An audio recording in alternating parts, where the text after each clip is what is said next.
They walked up the street together, the three of them. The sky was iridescent with cold.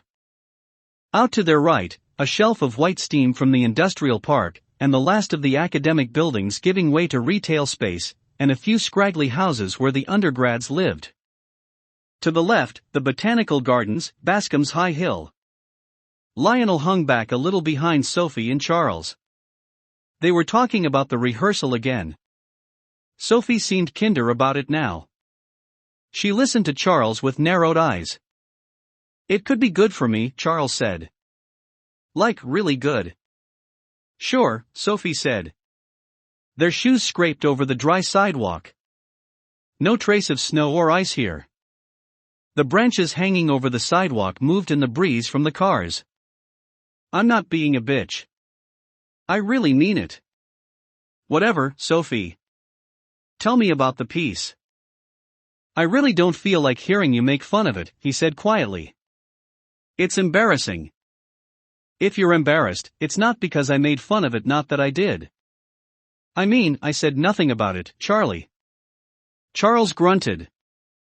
Lionel felt a pang of sympathy for him. There were a million tiny ways to make someone feel bad about something that didn't involve saying anything directly. "Come on," Sophie said. She pulled on Charles's arm, but he wouldn't budge. They were passing into downtown proper then. Instead of going directly across East Campus Mall, Sophie wanted them go through the archways at the Liberal Arts Building. Into its slanted catacombs. She pulled Charles, and while he continued to resist her, he shifted his hips slightly, pointing himself in her direction. Lionel followed, wondering still why he had let Sophie convince him that it was a good idea that he go back to her place for dinner. She had said to him, upon leaving the cafe, "Don't make it weird. It'll be weird if you leave now." Charles had said nothing, had not looked at Lionel as they went down the stairs outside and into the snowy quad.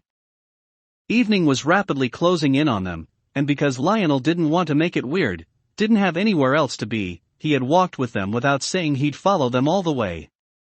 He had said yes only in action, reserving the right to change his mind and vanish while they were distracted. The Liberal Arts Building was a pyramid of nested concrete rectangles connected by an interior set of stairs rising at steep angles, as if meant to discourage a siege by unruly masses. It posed an accessibility nightmare. In the summer, students used the steep interior walls for ramps, leaping up on the railings with their skateboards and bikes. People roamed the outside layers, setting up picnics in the shade of the buildings, while they watched swallows and gulls shoot from terrace to terrace. Charles squared his shoulders to the wind that funneled down onto them. Sophie jumped up against the steep wall and walked it tightrope style, her arms out for balance, going a ways up until she had to turn back, stuttering down like a wind-up toy going over a patch of concrete. She darted between columns, her voice doubling, echoing, bounding back to them. Charles had hung back and Lionel caught up to him. "Did you really have an okay morning?" Lionel asked. Charles regarded him carefully, his curls hanging down to the bridge of his nose. Charles wore a black puffer coat, from which the sharp end of a feather poked out near the collar. Lionel felt an urge to pluck it out, but he knew that if he did there would only be another feather, and another. Once you started pulling, the whole coat came undone. "It was all right," Charles said. "I was late. Got chewed out a little." Lionel blushed. Charles had been late because of him, and he knew that. A flicker of a smile at the corner of his lips, and Lionel looked away, toward Sophie. She was visible between two stone pillars in the center of the courtyard. She was spinning in a slow circle. "I feel bad about that," Lionel said. "Oh yeah? What are you going to do about it?" "What do you mean? You feel bad, don't you? What are you going to do to make it up to me?" Charles puffed out his chest and looked at Lionel rather expectantly. "What do you want?" Lionel asked.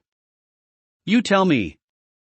They had fully caught up to Sophie then, but they were looking at each other, Lionel with a mildly horrified expression, and Charles looking smug. "Be nice, Charlie," Sophie said. And Charles looked at her, slow, molten heat. "I am nice. I'm the nicest fucking person in the world, he said. Aren't I, Lionel? Lionel tried to shrug off his discomfort. No. You're not. Sophie let out an ooh.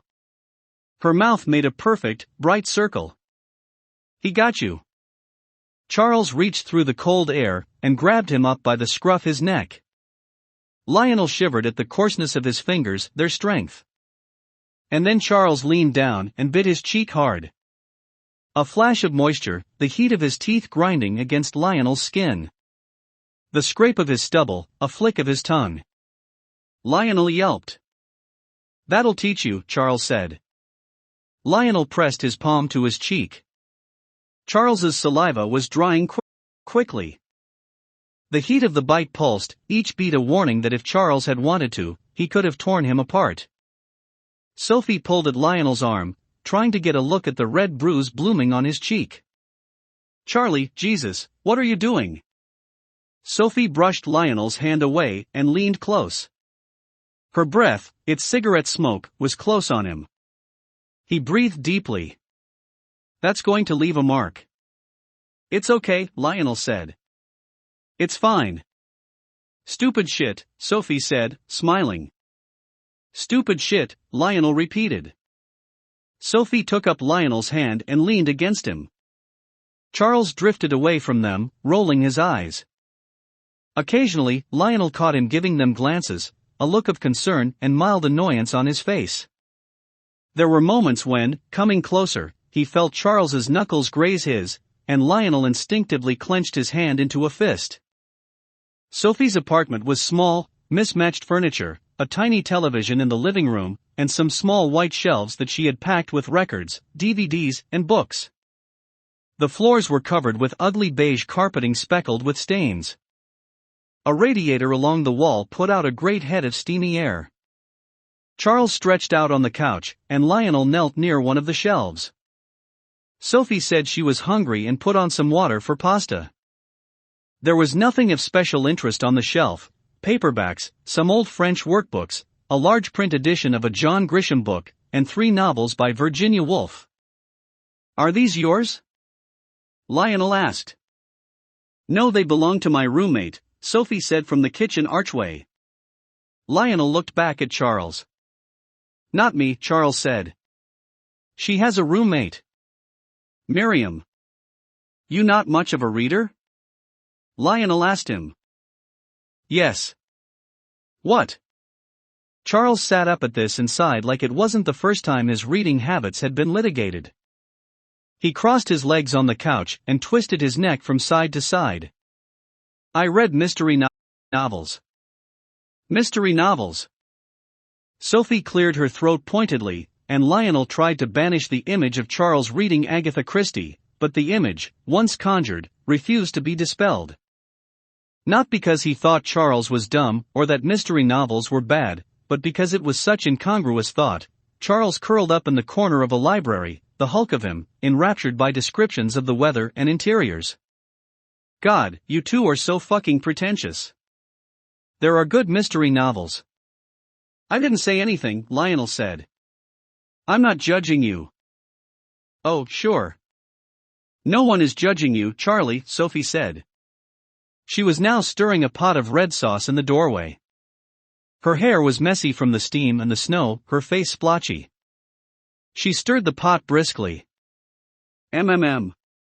Lionel could smell the tomatoes. The sauce didn't smell store-bought, it smelled musky and bitter, almost like vinegar. There was also the scent of spices in the air, turmeric, some paprika, something else, something nutty. Did you make that? I did, Sophie said, grinning. For the potluck last night, and I had extra. I stewed the tomatoes and added a bunch of spices and stuff. No meat. It smells so good, he said.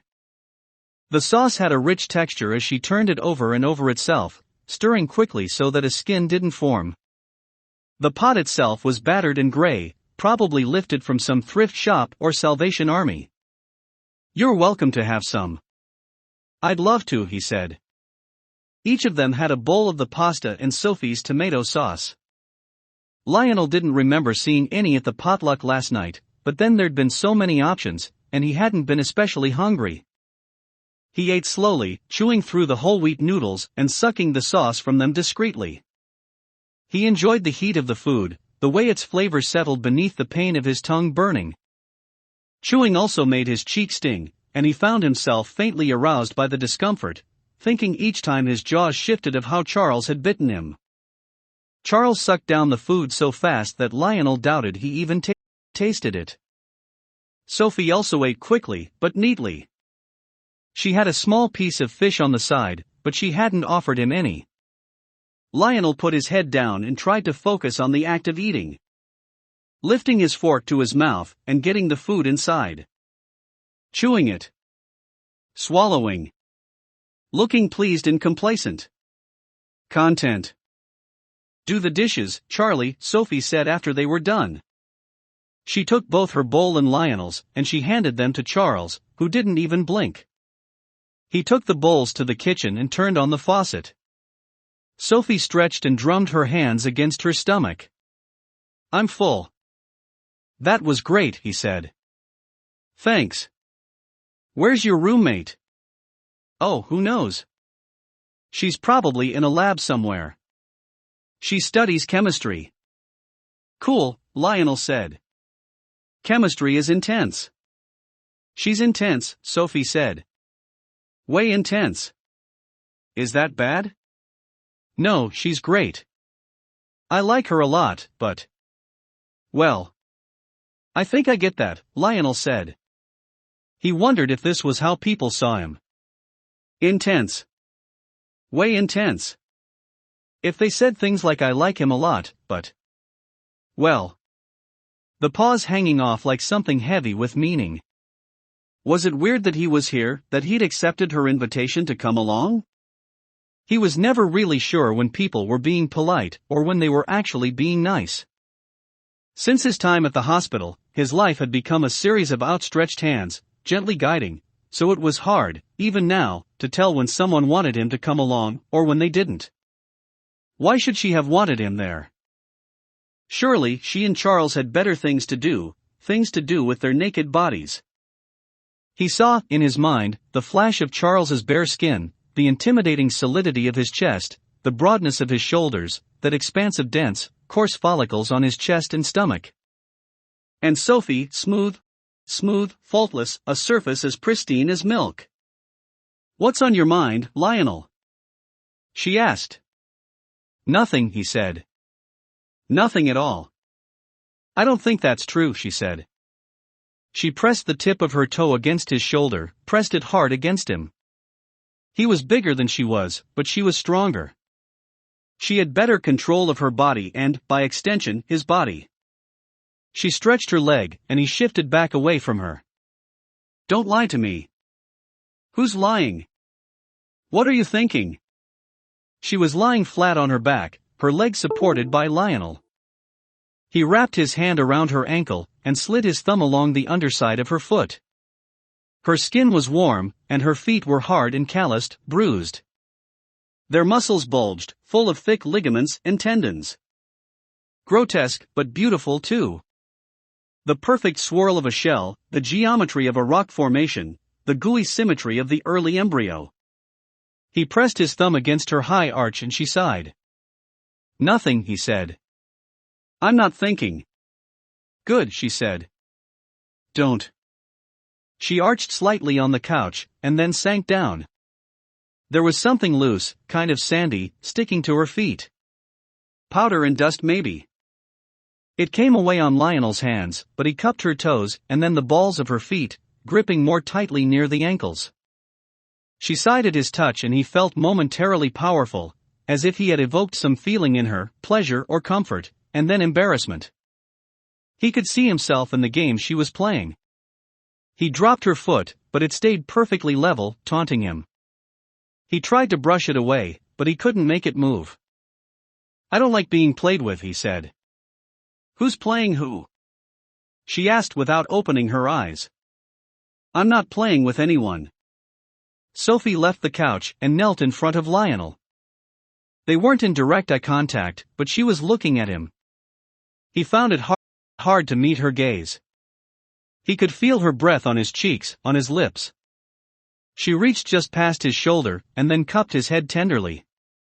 She rested a hand on his lap, not near his dick, but on his thigh. "You could have gone home," she said. "But you came here." The nutty scent of the sauce, the smell of the day on her tongue. Lionel blinked. "You told me to come," he said. "But who told you to listen?" Lionel flushed. He wanted to withdraw from her but didn't. It was another of those moments when he had a clear choice but chose not to act. She came closer to him then, until she was kneeling on his folded legs. Her weight felt good against him. She stroked the back of his neck, and his hands tingled, as with the feather sticking out of Charles's coat. It was like a premonition of an act. A presentiment of what he might do. "Why are you doing this?" he asked. "Isn't it what you want?" "No," he said, but his mouth was dry. Her lips were on his, her tongue parting, sinking. She kissed him again on the corner of his mouth, and then on his cheek. She bit his lip, and the sharpness was a jolt. "Are you a good boy, Lionel?" No, he tried to lean away from her. She swayed. She didn't need him to stay upright. She withdrew as if she'd made up her mind about him. And she climbed back onto the sofa. "I think you're right about that," she said. She shrugged, sighed. "I don't think you're good at all." The words crackled in the dim apartment like blue static. He saw them flare to life and then vanish. Charles returned, his wrists still soapy from the dishes. He leaned over the back of the couch, looking down at them. "I was trying to get Lionel to tell me what he's thinking," Sophie said. "But he won't." "What are you thinking?" Charles asked. Lionel stood up and cleared his throat. He wanted to be anywhere but there. They were both watching him very closely, so much so that their eyes felt like a single organ through which every one of his actions, no matter how small, was being categorized and stored away. "I should go," he said. "Why?" Sophie asked. "It's cold out." "It's fine." "You'll freeze," Charles said. "It's okay. I don't mind." "You don't mind freezing?" Charles asked with a bewildered smile. "Are you crazy?" "Sit down, Lionel." "I should be going," he said. "Sit down, Lionel," Charles said again, firmer this time. Something in Lionel responded to that firmness, used it as a guide as he let himself settle back on the floor. Charles smiled at him, and came around the couch. He sat next to Lionel, and put his arm across Lionel's shoulders. He drew him closer, inspecting the bruise. Lionel was awash in Charles's body heat, in the proximity of his touch. He felt he'd come undone under the insistent stroking of Charles's finger back and forth across the bruise on his cheek, back and forth across that place that had been marked with a promise of violence. Lionel tried to get away from Charles's hand, but he couldn't. Charles gripped the back of his neck tightly. Lionel thought of Sophie. Looked to her. Casually, she lay on her side, watching them. "Why are you always trying to get away? You don't like me anymore?" "I'm not," Lionel said. "Maybe it's because you bit him," Sophie said. "Oh? I'm sorry," Charles murmured, and there was a soft, brushing kiss against Lionel's neck. He shivered from both the softness of the touch and the breath, the closeness of it. "It's all right." "Look at him, poor little fawn, shivering," Sophie said. She left the sofa again. It gave a whine of protest, the spring shifting. She knelt near them both, close enough that Lionel could feel her, would have brushed against her if he moved. He held still. "Are you cold, Lionel? Do you need a blanket?" Lionel tried to hold himself still, but a tremor spread from the tips of his fingers back up to his wrist, to his arm, to his shoulder. He could feel something vibrate in his lower lip, the side of his face a slow-motion spasm. He tried to be still. To be easy. To be good. But they had hemmed him in. He had nowhere to go. He looked from Charles to Sophie and back, and then to the bookcase, which seemed so comically small compared to all the things it had to hold. Charles kissed his neck again, and Lionel shivered. He hated the simple, easy mechanism of it. How obvious. What about last night, huh? You didn't mind me biting you then. I don't mind, Lionel said. I don't mind it. Charles flicked his tongue against Lionel's ear. God, he said under his breath. Please. How polite, Sophie said dryly. She was close again, but she was leaning against Charles's back, her arms wrapped around him. So well behaved. Lionel saw Charles look back at her, the cut of his eyes. Then he pulled his arm from Lionel and reached back to grip both of Sophie's ankles. Okay, that's enough, Charles said. Sophie ruffled Charles's hair, and then pulled her feet free of him. She hummed to herself as she went down the hall. When they were alone, just him and Charles, Lionel tried to catch his breath. Why is she doing this? Lionel asked. Doing what? You know what. You're as bad as she is. Lionel heard his voice shake. She doesn't care, Lionel. She doesn't care at all. I know. That's what she said. Then what? I don't know, Lionel said. I don't know. I feel weird. Charles gave him a look that was not lacking sympathy, but was a little impatient. He leaned in and pressed their mouths together. He cupped Lionel's jaw and kissed deeper, more thoroughly, and Lionel relaxed under the steady gentleness of it. He thought of Sophie. He closed his eyes. It's okay, Charles said. It's all right. What about Sophie? Don't overthink it. This can be whatever you want it to be. I don't know what I want it to be, Lionel said. Charles kissed him again and then pulled away. Okay, Charles said. He stood up. Okay. Sophie came back. She was wearing pajamas and her face was newly washed. Lionel and Charles were not speaking to each other. He had come up against the thing that felt most frustrating about this, the inability to articulate simply what he felt or what he wanted.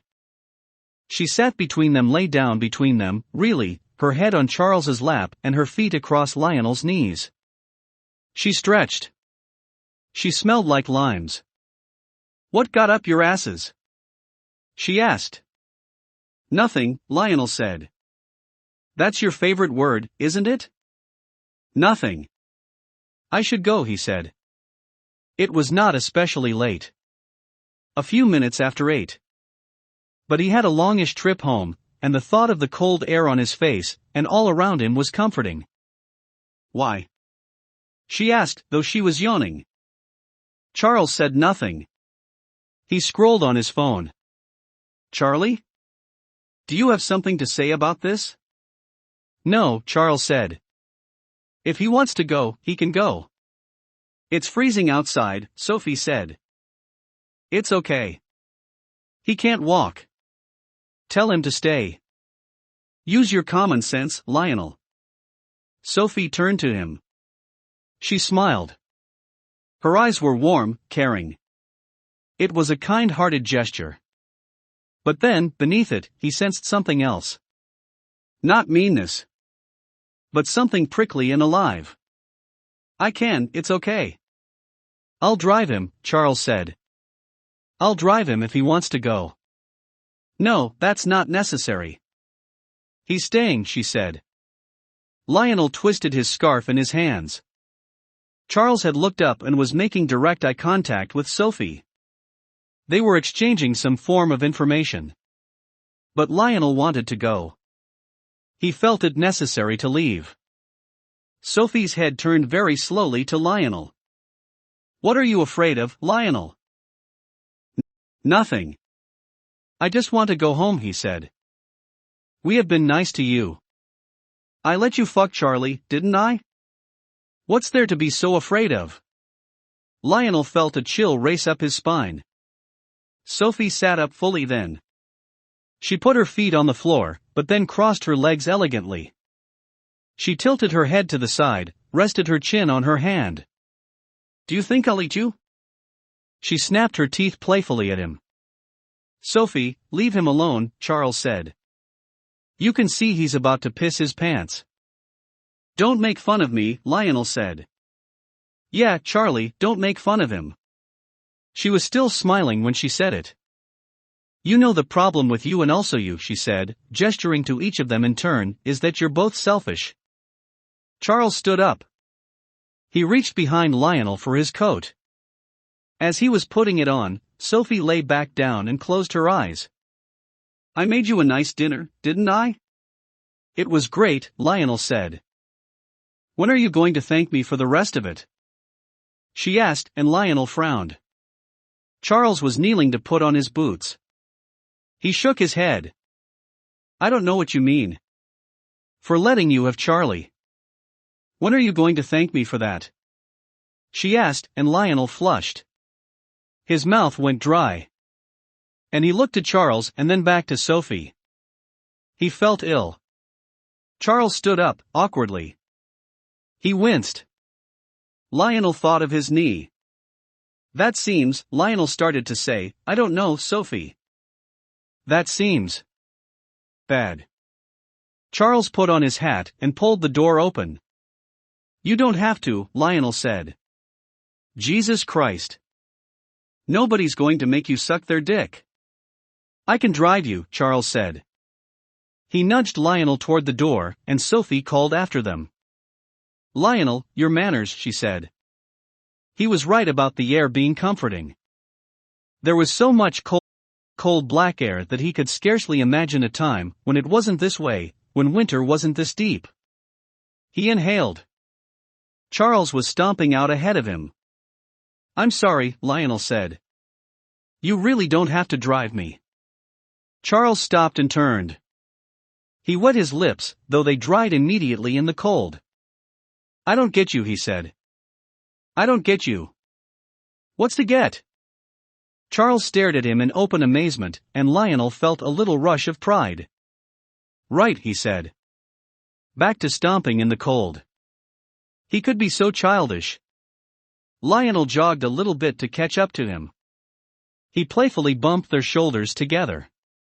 Come on, Lionel said. Come on, Charles mocked, but he was thawing.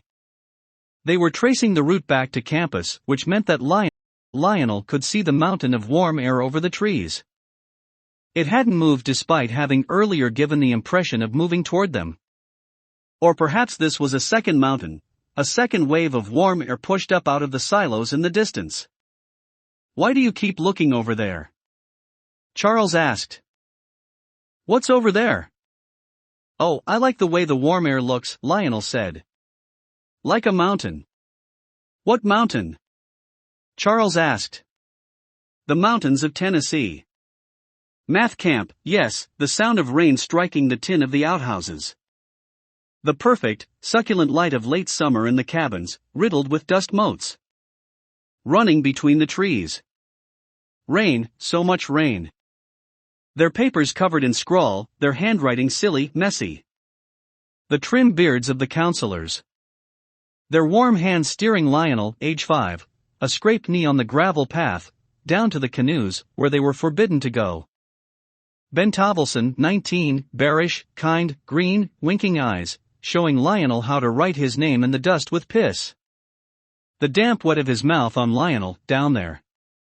No. Another way. Another memory. The vacations he had taken with his parents. The damp, chuffing sounds of their arguments trailing into throaty moans when they thought he was asleep. The soft rustle of the nylon sleeping bag. The cold enamel of the cups. The crack of the branches in the fire. Their car striking ruts in the road as they drove up the trail and then back out. The slow slope of the green hills, the vastness of the pine forest, the terrible distance, so far up, high above everything and everyone. That memory condensed, intensified the rushing, clear air, the water, the call of animals, the emptiness of the perfect darkness that descends on a mountain where few people are living. I don't know, he said. Some mountain. Charles reached for his hand. Lionel pivoted away. They passed again through the liberal arts building. Their steps echoed. Charles had parked near the campus. Lionel wished that he were as carefree as Sophie. He wished that he was the sort of person to run up the steep wall and wait to be drawn back down. He wished that he could manage some careless, easy gesture. But he was not. And Charles had noticed that he was avoiding contact. There was a distance between them. A quiet that grew bigger as they walked on. In the car, Lionel rolled down the window. Charles looked at him. "Are you nuts?" As they pulled out of the parking lot and into the street, Lionel closed his eyes. The cold air against his face seemed to open, leaving a cavity that was warm and hollow, deeper down in the flow of air. He pressed his face into it as if into a clear stream, and he could feel the cold rushing out and away, sliding past him. He opened his eyes, and the night was a gray smear of other lights, yellow and red and white, all of them blending until they were indistinct. He couldn't breathe. He was drowning. He could feel the churning up of something, the movement of memory. His grandmother and his grandfather had lived on that mountain, far away from everyone and everything. They kept animals, chickens and goats, sometimes a cow. Back then, Lionel had eaten meat and thought nothing of it. Back then, his grandfather had given him big bowls of venison or fish that they had trapped and killed and cleaned themselves. His grandfather had not been tall or stocky. He had been a tracing of a man, his skin deep and black. His grandfather had taught him how to kill in the most humane way with the straightest, cleanest line, the purest shot. There had been days deep in the ashy frost of fall when Lionel had stood with his hands deep in the cavity of a deer, had felt its body cooling, its blood thickening. He could remember how grainy blood felt after a while, and, in a more imperfect way, the gradual sense one got of the whole network of vessels and veins and arteries that kept a thing alive. When he lined up everything that he had learned on that mountain in Tennessee from his grandfather, who had smelled of sweat and tobacco, who had chased him with skin of deer and rabbits, making their fur dance, and from Ben Tovelson in the green woods, when Lionel lined all that up and peered down through it, he could see, with horrible clarity, just how he'd been able to lift the blade in the narrow room a year before. They drove on. The cold, bright world whipped by the window. "Lionel?" Charles asked. Lionel could barely hear him over the hull of the wind. He dipped his head back into the window. Charles was looking at him the way people did when they glimpsed the wildness in him, that part of him which was still not yet tamed, beaten back into shape. Lionel tried to smile. His eyes were teary and wet. "I'm okay," he said. "I'm okay." Charles put his hand on the back of Lionel's neck. He was driving without looking at the street. His eyes were on Lionel. His hand made reassuring shapes against his skin. "Hang in there," he said. His eyes went back to the street, to the cars that were out in front of them. Lionel leaned into Charles's touch. He wanted to tell Charles about the mountain, but couldn't make himself yet. "I'm hanging in," he said. Maybe it was enough to want to tell Charles about the mountain. His life had become a series of small eruptions, minor escalations. Charles slid this thumb against the nape of Lionel's neck, and Lionel sighed. He stretched out in the seat next to Charles, turned back to the open window. The air, which very well could have been from a mountain all those years ago, was working something strange over him, and the moment itself, reordering some necessary filaments inside him. He was on the verge of speaking, saying it, finally, as he had said some of it to Sophie in the cafe before Charles arrived, some edge of the truth, some bit of what had happened to him. He turned to Charles and opened his mouth, but his voice was snatched away on the wind. Charles turned to him, smiled. "What did you say, Lionel?"